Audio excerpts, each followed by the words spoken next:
I love you, Cynthia Erivo, down. Love what you did in Wicked. It's a no for me. And I think it's for very valid reasons that you actually have to listen to process. I'm not too much to hold an actor's origins against anybody, but a while ago I saw a very valid take. And they were kind of mentioning how she has a history of talking poorly on like African Americans and African American culture. I really need y'all to tune your ears in because it's not the entire reason for the no, but I think it's a piece of a lens that's important when we're discussing the casting of Storm. If you look at Cynthia Erivo and you like Storm, the only reason why you're doing it is because she's a dark-skinned girly. And there should be no shame in admitting that, because Storm is a graciously tall bad bitch. More importantly, she's a black immigrant in America. And there's a specific relation when you're casting live action superheroes that you want to try to get on par. You have to get people that don't just look the part, but feel the part. And if the MCU is trying to do some big rebrand comeback, Storm being a black immigrated African raised in Harlem, New York City, that's some shit that you really gotta find somebody that gets it. I know I sound crazy, but there's a different depth in understanding a comic character outside of the appeal of the Black mutant from X-Men or the African mutant in X-Men. Especially when we're talking about X-Men, comic characters aren't just a form of representation visually, they're a form of representation in the identity. And I think with the X-Men, there are passes. You look at somebody like Hugh Jackman with his portrayal of Wolverine. He may not be a 5'1" Canadian, but the complexities in challenging his aggression to tell a bigger story for Logan.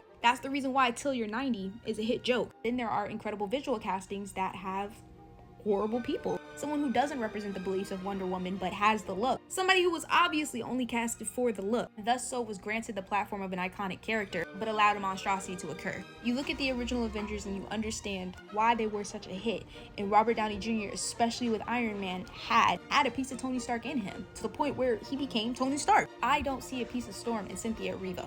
I think, especially when we cast the new generation of X-Men, it's an incredible opportunity to cast based off the actual identities. And it's an incredible opportunity for MCU to actually invest in new talent the same way they did with the original Avengers, even though some of them was real famous, and Tom Holland. While she's an incredible talent, African or African American, dark-skinned, tall, undiscovered, or deserves to be more discovered talent out there for Storm and who she is.